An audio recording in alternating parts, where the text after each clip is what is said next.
Alrighty everyone, welcome back to another video. I'm really excited to show you guys this machine. It absolutely took me forever to do it. I wanted to have this video probably about a week ago. I just didn't get the time to finish the farm. So we're just going to do a quick walkthrough of what the farm is. And then we'll actually get on to a bit of a showcase. There will be a tutorial that will release in probably about a week's time. As soon as I'm finished making this video, that video will I'll start filming that stuff and then it'll be up. So let's just get straight into it. As you guys can probably tell from the thumbnail, this is a dark oak tree farm. I have not found out the rates yet. I will find those out later. But it's actually really good. So it's composed of just a bunch of systems. Now this fly machine, I spent probably quite a few hours trying to figure out a design. But this one is actually from Ilmango's mass industrial one. It's been shortened down and it's been modified a bit so it suits my needs. It's roughly the same concept though with a bunch of ones here. It's self-returning using these observers and this second row of pistons. So I'll actually show you how that works. So if we turn this on, you'll watch. There, 1, 2. And it works with any distance, which is actually awesome. Other than that, we've got the fly machine. All of this system down here, this is all me. This is just a quick double piston extender that leads up. And then of course the detection system, which is, I don't know if you can see it, this piston here. And I'll show you how this works. So when we place down, I'll actually grab some dark oak saplings. So when we place down saplings, since they're not full blocks, it doesn't actually power the block here. And I'll just demonstrate this real quick with a couple other blocks. So if we cut a piece of that. So say this is the dirt block where we're going to place that on. Just use this to demonstrate it. We're powering this block. And then say these are the 4 where we'd place the saplings, like that. Then we have a piston here. Now, those of you who know what quasi connectivity is, you'll know that if you actually power block here and then update this piston, it'll fire. And then you have to take that away. So we're doing that. So when the dark oak sapling turns into the log, it then powers that piston, but it's not actually updating the piston. So this is the piston that's being updated. So what we actually do is we send in 2 observers constantly pulsing. So if we just grab this and we'll do a similar setup again. Like that. Oops. And then we have the piston. Then what we're doing, we can't put the observers like this because then it's just going to continue to pulse out. But we can do it like this. It's not actually powering it, but it is constantly updating it because the way that the game works, it checks where there's the pulse coming through, so it's coming from this way, and then it's seeing if the block near it can be powered. But because there's no block here, it can't power it. But so that's constantly updating every time that flashes. So that one, whoops, that dark oak sapling, then once it's been bone mealed and it turns into the tree, it updates it, and then that's how we kick off the system. This is very common in almost all tree farms. It's really the only way that you can detect a tree.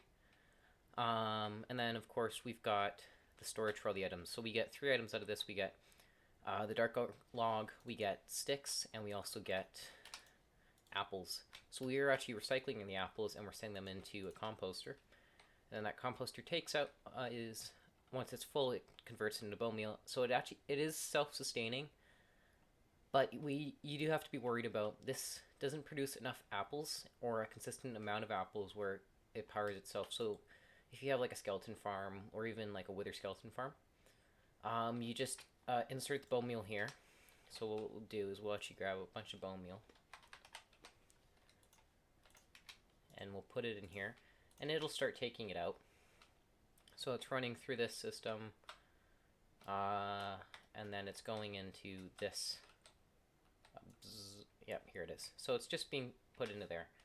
But it's not actually going to be, if I can actually find it. So it's going into this dropper, and this dropper gets powered. Well, it might not actually get powered anymore. Oh wait, no, yeah, never mind, it is. It gets powered when we turn on the farm. Here, I'll just turn it on so it's easier to see. So if we go into in here, and we turn that off, it turns off the light, so I'll explain the light later. But that turns on a line which turns on the system which is updating that piston, which we talked about earlier, but it's also turns on this system right here. So any bone meal that's being,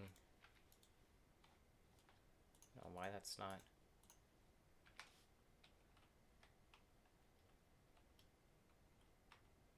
It should be going. Huh, that's weird. But any bone meal that gets put into there, it's being, yeah, there we go. We just had to update it. Is being sent up through this mini dropper elevator, and then it's sent up to that top dispenser, and this is where we would then shoot the bone meal out, and that's what grows the tree. Now we do have the light in here, which I talked about. It's going to be on when the farm is off, and that's because for trees not to grow randomly, we have to have a light level of 5 or below. So right now we're at a light level of 4, which is absolutely fine, and that's what this big roof on it does. But that does allow for mobs to spawn, so when it's off, we turn that light on, and that just allows it so that no mobs can spawn in here. It's a safety concern. Other than that, we have a cool little,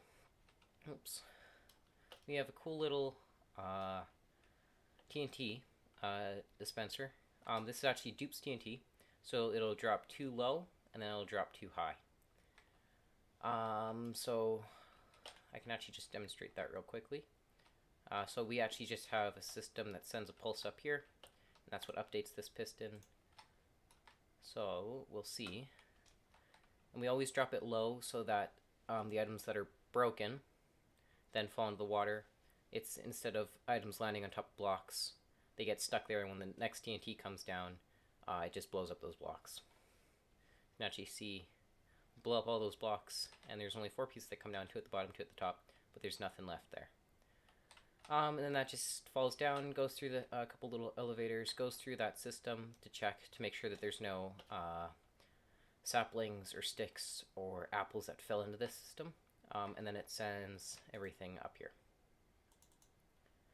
So then we're, as far as the rest of the farm goes, it might just even be best just to show you. So I'm just going to cut here. I'm just going to set up a little, actually I'll show you guys the first one. So of course, this is when it's off. You get in, turn that on with your saplings, and this is actually a profitable system, so you will always get more saplings back than you put in. So actually we'll go into F3. Let's go in survival mode so I can demonstrate this. So we're at 33 saplings right now. Everything gets pulled down, and then we'll start seeing, this is where you normally put more saplings in, but we won't worry about that right now. So we were at 37 before, so we're already up. We're already profiting by 1 sapling. 39, so we're profiting by 2, and we would just do it again. So then we go F3-4, shift, so we can kind of see how this works. Just cleans out everything to make sure that there's no issues, and we always break the maximum amount of leaves, so we always get the maximum amount of saplings back. So then we'll start seeing those follow through, so 38. So what we can do is we can turn that off.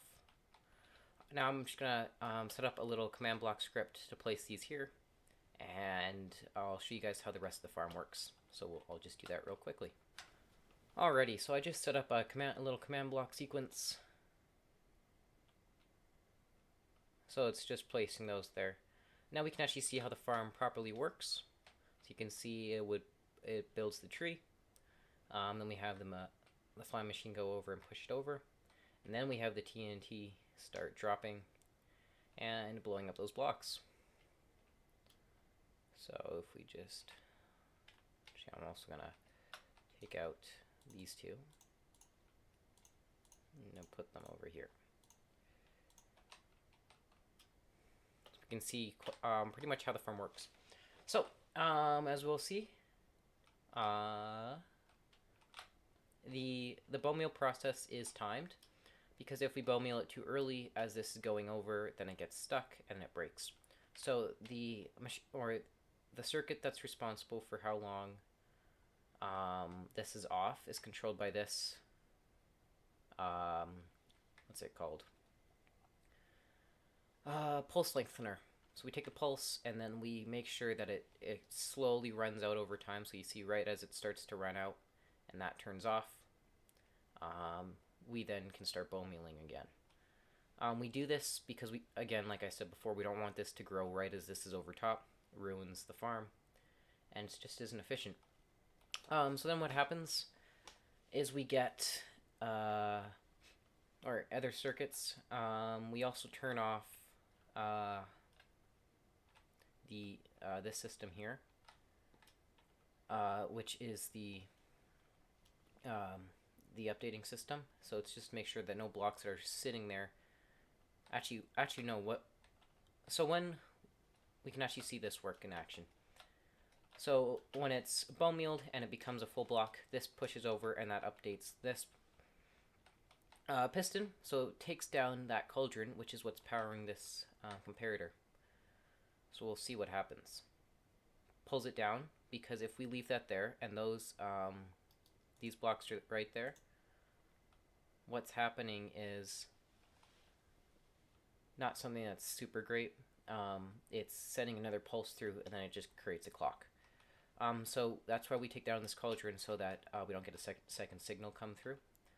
Other things in this system is we have two pulses that go to these double piston extenders. One pushes the blocks up and the other one pulls those blocks down. The dirt blocks, that is. And then we have another system here. It's connected to the TNT module and connected to this module. So we'll see a pulse come through here, and that's what's responsible for turning on this system. We could probably turn that down a little bit. It wouldn't matter too much. It would actually make the farm quicker, if anything. And then we have this system here. It runs along and it pushes this block. So as some of you may know, when soul sand is pushed underneath a stream of full water column, it makes it a bubble column, and then you can ride up it. So what we're actually doing is we're using this to send a pulse. So you'll see it here. When that pushes over, that sends a pulse here, because observers detect when water changes state from either being a bubble column to just plain water, or the other way around. And that's what turns on this system. And this system is pretty simple. It's just got a couple of timers. This is responsible for making sure that we only send out, actually no, this one's responsible for making sure that we only send out 4 blocks. And this one is responsible for the timing in between each one. So you'll actually see when this releases, it's perfect timing that these are pushed back before the next one falls down. I don't know why that just stopped. Oh, no, here it comes. So pretty much right as these blocks are coming through, this is getting sent. Or the first TNT is dropping, so it just streamlines the process, because if you have too many blocks coming through, eventually these blocks are going to go across here, and they're going to hold up the TNT, and if they land, especially if the ones here land too close here, and the TNT lands on there, it blows up the system. So that's why we make sure that this isn't too fast. That's why I've limited the speed of this, because you don't want it to take on too much and then eventually blow up. I don't know if that really made any sense. I hope it did. Really, it's quite a simple farm. Of course, we get some loss in sticks and stuff. It doesn't bother me too much considering that this farm already breaks all of the leaves. So, and usually you get more than just 4 saplings per tree. Like, I mean, if we look down here, we're getting quite a bit. We already got a full stack and a bit. So I'm not too worried about getting 3 saplings because you're always going to have more. Yep. It's a pretty simple farm with a few slight complications.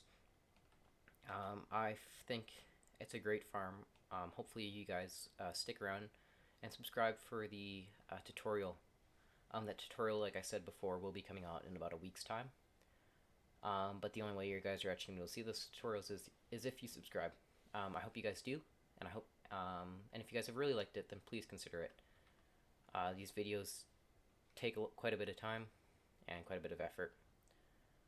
Yep. But other than that, there isn't really anything else to say. I hope you guys enjoyed this video, and we'll see you